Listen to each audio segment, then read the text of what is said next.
बंदो गुरुपद कंजे कृपा सिंधु रूप हरि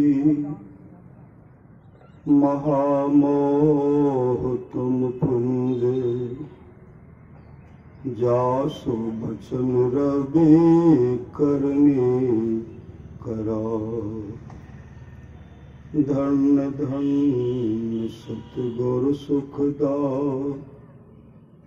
महिमा कही न जाए जो कुछ कहो तुम्हारी कृपा मोते कछु न बसाए। और व्यक्त रूप में प्रातः स्मरणीय अनंत श्री विभूषित परम पूज्यपाद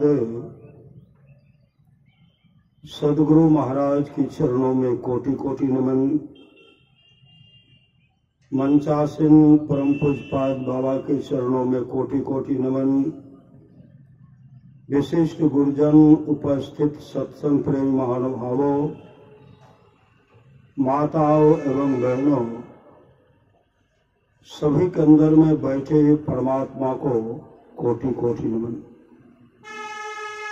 महापुरुष की वाणी है, अपनी अपनी करनी अपने अपने साथ है,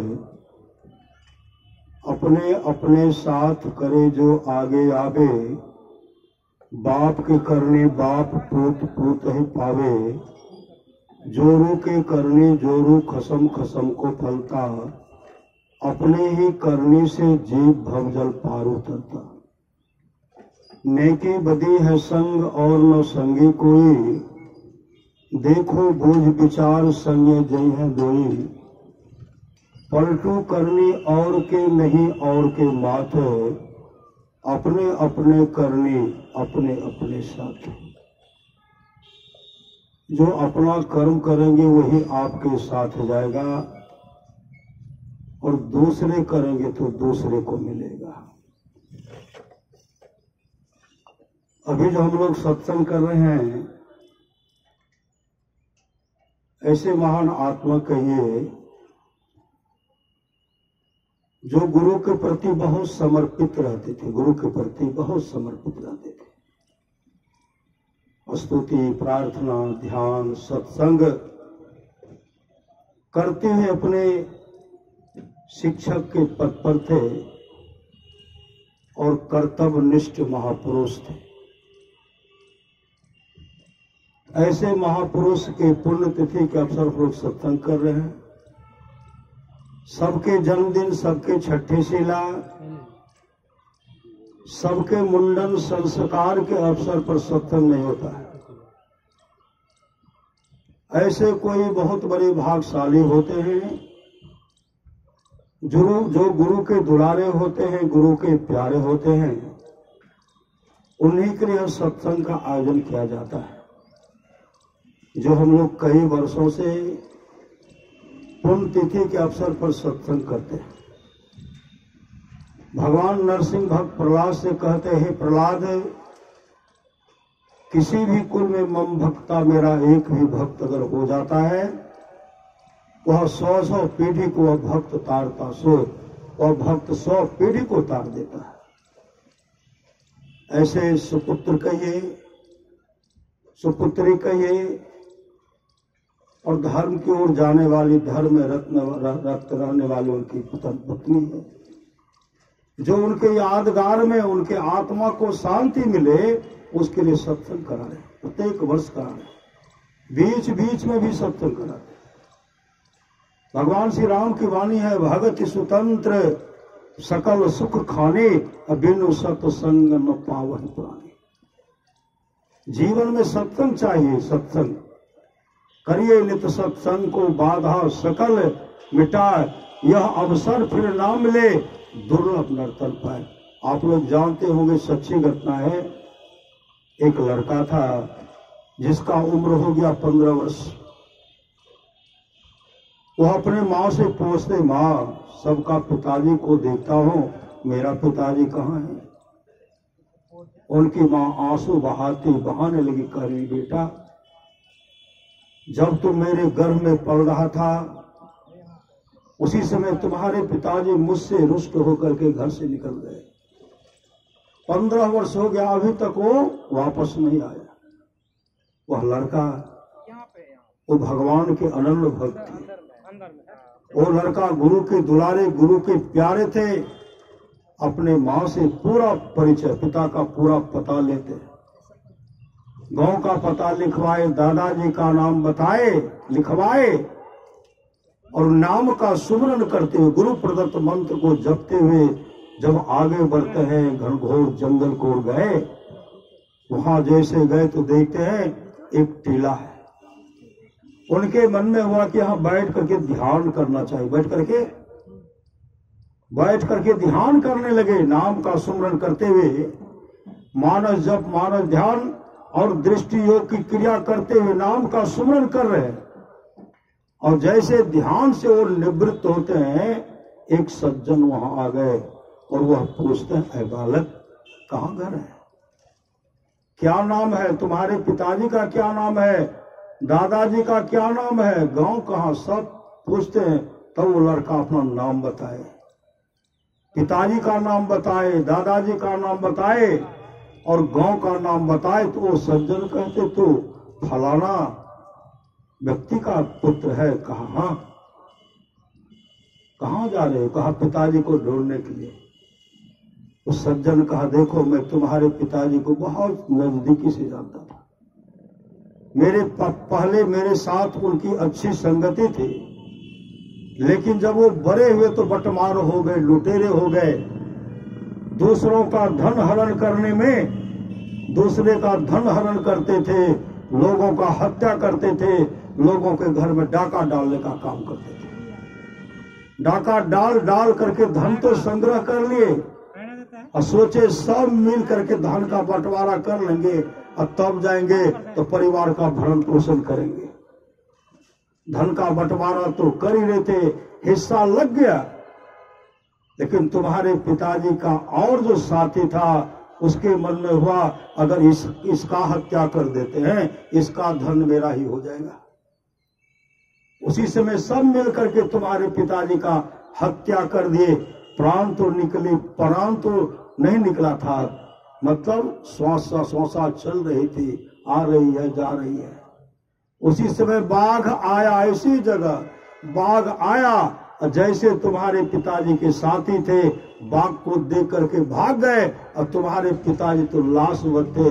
तुम्हारे पिताजी को इसी जगह बाघ खा गया। मेरे सामने उस तरह का घटना हम देखे हैं। हम वृक्ष पर डर के मारे चढ़ गए थे।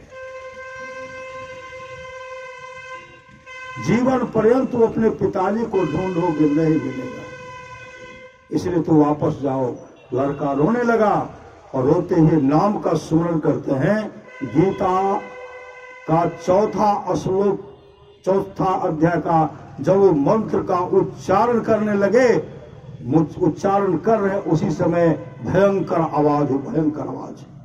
उस भयंकर आवाज में क्या देखते हैं? प्रेत को देखते हैं। प्रेत हटता है, उसमें उनके पिताजी का रूप का दिखलाई पड़ा, रूप को देखते हैं। पिताजी का रंग रूप हटता है, उसमें एक दिव्य पुरुष को देखते हैं जो भगवान विष्णु के रूप स्वरूप जैसा देखते हैं। उसी समय वैकुंठ लोक से विमान आया और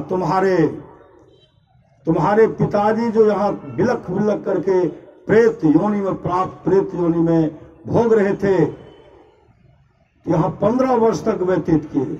लड़का जब गीता श्लोक का पाठ करते हैं, उसी समय भयंकर आवाज होती है, विस्फोट होता है। पिताजी का रूप प्रेत का दिखलाई पड़ता है, पिताजी का रंग रूप दिखलाई पड़ता है। उसी समय पिताजी का रंग रूप हटता है, विष्णु भगवान के रूप स्वरूप जैसा दर्शन हुआ। भगवान विष्णु के पार्षद आए, विमान पर बैठा करके जब उनको लेके जाने लगे, तब वो जो दिव्य रूप धारण किए हुए थे, वो कहते हैं, ऐ बालक तुम कौन हो? तुम कौन हो? कहा मैं तो अमुक गांव का रहने वाला, अमुक मेरा नाम है, मेरे पिताजी का अमुक नाम है, दादाजी का नाम अमुक है, हम पिताजी को ढूंढने के लिए जा रहा। उसी से वो कहते तू तो मेरा ही पुत्र है। मैं 15 वर्ष से प्रेत बन करके यहाँ पानी के लिए दर दर ठोकर खा रहा था, भटक रहा था।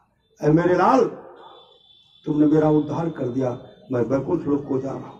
मेरे बहुत पूर्वज नरक में पड़े हुए वंशज नरक में पड़े हुए हैं, सबका उद्धार करना। उसी समय वो बालक कहते पिताजी सिर्फ वंशज के लोग को ही नहीं, नरक में जितने प्राणी पड़े हुए हैं सबका मैं उद्धार करूंगा। उसी समय वो भगवान विष्णु का आराधना करने लगे। आराधना करते करते भगवान विष्णु प्रकट हो गए। कहते वत्स मांगो, क्या मांगते हो? उसी समय बालक कहते भगवान नरक में जितने भी प्राणी हैं सबको निकाल करके स्वर्गलोक को दे दीजिए। उसी समय भगवान विष्णु कहते हैं नरक लोक का अधिकारी मालिक तो जमराज है। भगवान उसको अपने पार्षद को भेजते हैं और कहते जमराज से जाकर के कहिए नरक में जो जो प्राणी पर निकाल दीजिए, सबको स्वर्ग लोक भेज दीजिए। जैसे वहां भगवान विष्णु के पार्षद गए, कहते भगवान विष्णु का कहना है नरक में जो जो प्राणी पड़े निकाल करके स्वर्गलोक भेज दीजिए। उसी समय नरक से निकाल करके स्वर्गलोक को भेज दिए। आज जो हम लोग सत्संग कर रहे हैं वो तो अपने पिताजी के लिए किए। आज कुछ पाद बाबा घूम घूम करके और आप तमाम जो भी आ करके उस आत्मा की शांति हेतु जीव का कल्याण कैसे होगा इसके लिए सत्संग कर रहे हैं। गुरुदेव की वाणी है थोड़ा सा भी सत्संग करो, बड़ा लाभ होता है। जितना लाभ की बहुत धन के मिलने, बहुत विद्या के पढ़ने से होता है, उतना लाभ सत्संग से होता है। नित्य नियमित ढंग से सत्संग करो और सत्संग से खाली कोई मत रहो। अभी अमृत की वर्षा हुई, अध्यात्म ग्रंथ का सार सार ज्ञान कह दिया। जिसको याद रहा उसको अमृत मिला, जिसको याद नहीं रहा उसने अमृत को खो दिया। याद रहा सत्संग नित्य ध्यान नित्य कीजिए। पूरा सतगुरु महाराज कहते जो लोग बहुत दिनों से सत्संग करते आ रहे हैं, अभी कर रहे हैं, आगे भी करेंगे, वे सभी महासुख के भागी होंगे। बोलिए प्रेम से श्री सतगुरु महाराज की जय।